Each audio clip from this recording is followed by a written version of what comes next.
Hi, this is John from Asch Contracting, specializing in residential roofing, now for 3 generations. Somewhere around 1928, plywood was first made into 4-foot by 8-foot rectangle pieces for the first time, and that size pretty much stuck. Before 1928, plywood was almost never used on homes, and it only started being used slowly after 1928. Tongue and groove or pine boards were the most popular item to use before plywood. Plywood really gained popularity in the 1950s with new home builders. So you have a situation where you started with tongue and groove or shiplap or pine boards, normally always 3/4 of an inch thick, and then later on transitioned into plywood. Now the older homes, 100 years old, 200 years old, which are still out there, many of them still have this 3/4 inch pine boards, or it could be cedar or other materials.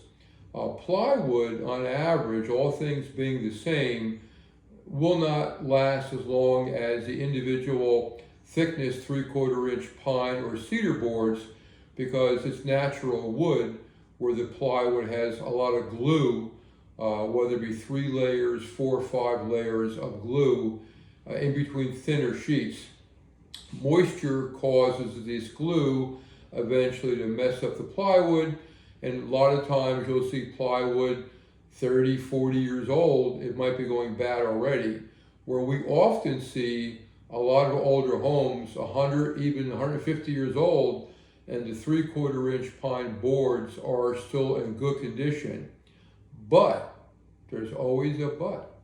On the 3/4 inch pine boards, depending if it's pine or cedar or something else, how old the house is, how much sun it got, how much moisture was in there, these pine boards can shrink. Wood normally shrinks as a natural process of being wood. When you first install your pine boards, and we're going to pretend these are pine boards, you put your pine boards normally tight together. After 100 years, more or less, they can separate. And you can get a 1/4 inch gap. Sometimes you can get a 1/2 inch gap between these pine boards. So now, fast forward to current day, you go to put on a new roof. There's nothing wrong with the boards. They could be 200 years old and still be strong, and sometimes even better than brand new 1/2 inch plywood, which is today's norm.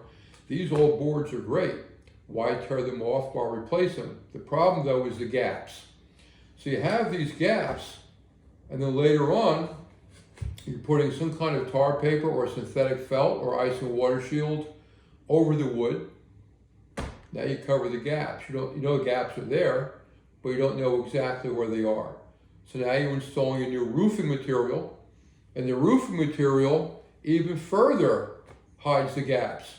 And then you have 2 layers of roofing material, the way that it's installed. Now you almost can't even feel the gaps anymore. You don't know where they are. So you're firing your gun with roof nails, and about 20% of the nails, maybe 10% of the nails, fall into those gaps.